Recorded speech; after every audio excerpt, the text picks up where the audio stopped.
Hello दोस्तों, welcome to चलो bag भरो निकल पड़ो। अमोल से हम बहुत बार मिल चुके हैं अभी। हम सबको पता है कि जब भी अमोल ट्रैवल करते हैं उनके पास इंटरेस्टिंग स्टोरीज होते हैं। और अमोल एक बहुत बड़े बॉलीवुड फैन है। So Amol, without wasting any time, आज इंट्रोडक्शन नहीं कुछ नहीं, डायरेक्टली आते हैं हमारे टॉपिक पर। यश चोपड़ा जी, स्विट्जरलैंड और इंडियन ट्रैवल, इसका कनेक्शन बहुत लोगों को पता है पर बहुत लोगों को उसका पूरा कनेक्शन पता नहीं है। तो आपसे सुन लेते हैं आज यश चोपड़ा जी और स्विट्जरलैंड का कनेक्शन, इन दोनों के बारे में थोड़ा बताइए। जरूर नील। बेसिकली पिछले एपिसोड में हमने थोड़ी सी बात की थी इसके ऊपर, और आज इस एपिसोड में डिटेल में हम बात करेंगे। बेसिकली वर्ल्ड हेवन जिसको कहा जाता है, दुनिया की जन्नत जिसको कहा जाता है, वो स्विट्जरलैंड को कहा जाता है। उस वजह से अपना कश्मीर भी कम नहीं है, but due to political unrest थोड़ी सी इशू बीच में हुई थी, लेकिन अभी इट्स मूविंग। स्विट्जरलैंड का जो नाता था, स्विट्जरलैंड का बेसिकली आपको पता है कि 1981 में यश चोपड़ा जी ने सिलसिला मूवी बनाई थी। वो जो गीत था उसके बोल भी याद रहेंगे, देखा एक ख्वाब तो ये सिलसिले हुए, जो शूट किया गया था क्यूकेनहॉफ गार्डन, जो नीदरलैंड का क्यूकेनहॉफ गार्डन है उसके। और वो पिक्चर इतनी हिट हुई, इतनी हिट हुई, उसके गाने भी हिट हुए। और वो बिना का गीत माला में सबसे टॉप पे वो गाने हुआ करते थे। And that is the reason कि प्रमोट करने के लिए स्विट्जरलैंड इतना अच्छा उनको लगा, और उसके बाद वो स्विट्जरलैंड में आए। और उसके बाद उन्होंने इतनी सारी मूवीज बनाई, चांदनी है, डर है, दिलवाले दुल्हनिया ले जाएंगे, इतनी सारी उन्होंने मूवीज बनाई। उसमें एक मूवी बेंचमार्क थी नील, दैट इज द डीडीएलजे, जो तकरीबन 24 साल यानी कि 1200-1300 वीक अभी भी मराठा मंदिर में वो मूवी चल रही है। And that was the benchmark movie. तो वो एक कनेक्शन स्विट्जरलैंड का, हर एक मूवी में एक तो गाना उनका हुआ करता था जो स्विट्जरलैंड में वो शूट करते थे। And that is become a passion of Yash Chopra, जो चोपड़ा। यशराज जी को इंडस्ट्री का गॉडफादर भी कहा जाता है। तो इसके इस योगदान के लिए आप अचंभित हो जाओगे कि स्विट्जरलैंड गवर्नमेंट ने उनको ऑनररी ये भी दी थी, स्पेशली एज ए इंटरलाकन के ब्रांड एम्बेसडर थे वो। उनको एक स्पेशली, माने यू विल सरप्राइज, आज भी अगर आप जाते हो इंटरलाकन के यूंगफ्रॉ विक्टोरिया होटल में, कमरा नंबर 250 250, तो स्वीट नंबर, वो स्वीट जो है जिसमें जरा सा झूम लूं में जो गाना था उसका थोड़ा सा पार्ट शूट किया गया था, लेकिन वो दिखाया था कि लंदन में वो लोकेशन दिखाया, ऐसा दिखाया गया था, लेकिन वो that part was shotted in Switzerland. और वो जो कमरा है that is known as a Chopra suite, माने उनके नाम से वो आज भी डेडिकेट है।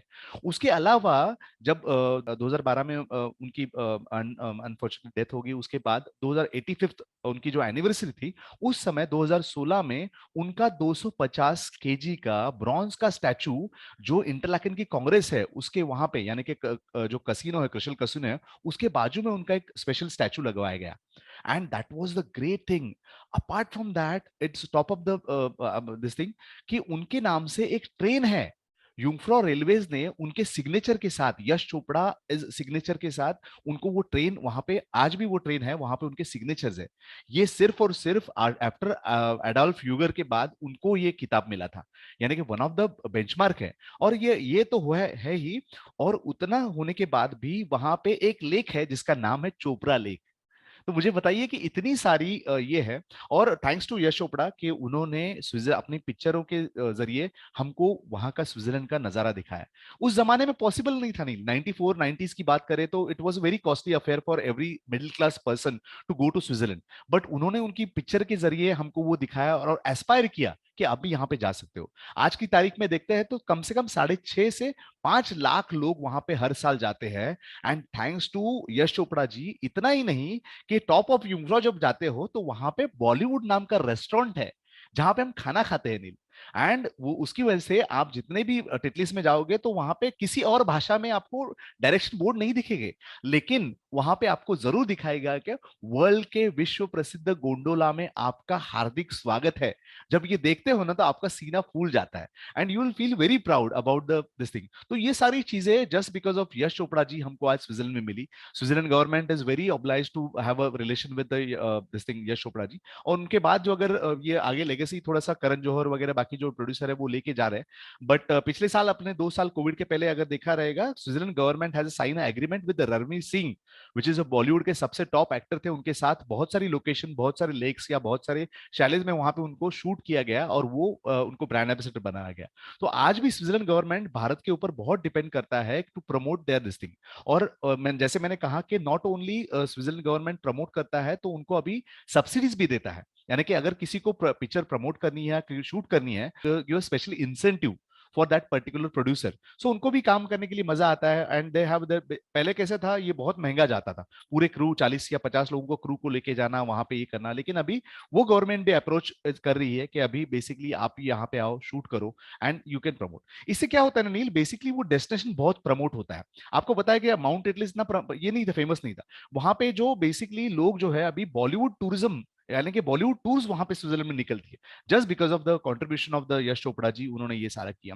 और वहां पे जो गस्टाउट रीजन है वो यश चोपड़ा जी का बहुत ही फेवरेट था, जहां पे बेसिकली आपको पता है कि काजल की और शाहरुख की ट्रेन छूट जाती है, वो स्टेशन इतना फेमस हो गया, everybody want to go to that station and visit that thing, वही सेम पोज देके वहां पे शाहरुख का हाथ देके वो ये करते हैं। तो सेम थिंग है कि उसकी वजह से स्विट्जरलैंड प्रमोट करने के लिए बहुत बड़ा योगदान यश जी का रहा है।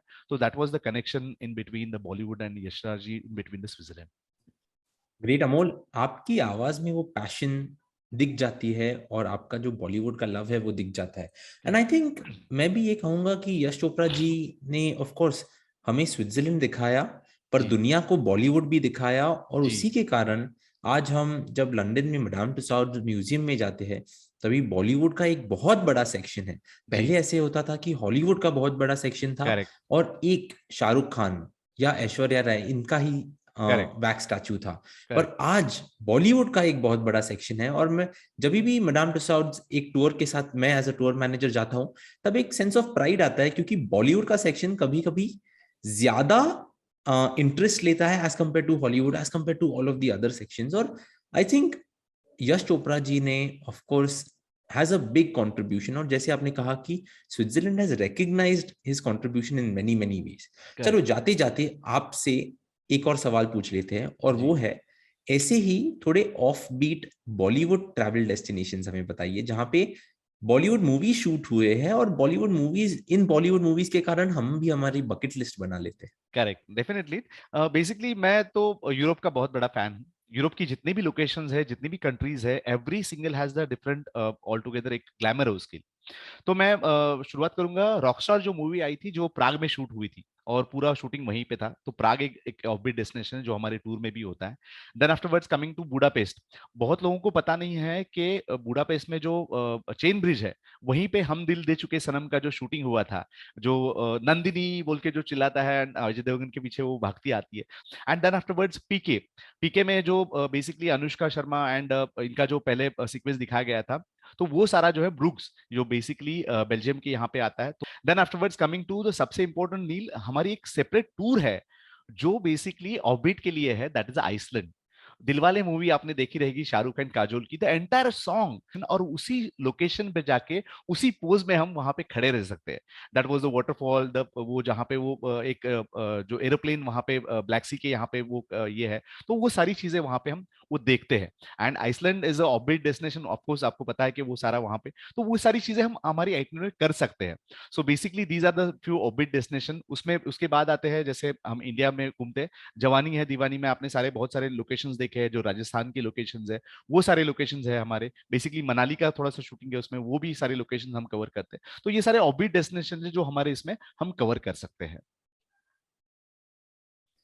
Great Amol, thank you so much for telling us. Yes, बताइए और डेस्टिनेशंस के बारे में जाते जाते मैं बताइए। नील थोड़ा सा ऐड करना चाहूंगा। बेसिकली जैसे मैंने बताया कि क्रोएशिया के बारे में, तो बेसिकली क्रोएशिया यूरोप में ही आता है। एंड जैसे आपने बताया कि उसमें वहां पे पूरे जो गेम ऑफ थ्रोन्स का शूटिंग हुआ था, and that is a basically untamed destination, जहाँ की पिटवाइस नेशनल पार्क है, वहां पे चलते हुए जो सारे झरने लगते हैं, and that is all orbit destination which we cover. तो दैट इज बहुत ब्यूटीफुल लगता है। मैं हमेशा एक शेर ये करता हूँ, तो मैं शेर से ये एपिसोड को खत्म करना चाहूंगा। जिंदगी हसीन है, जिंदगी से प्यार करो। जिंदगी हसीन है, जिंदगी से प्यार करो। है रात तो सुबह का इंतजार करो। है रात तो सुबह का इंतजार करो।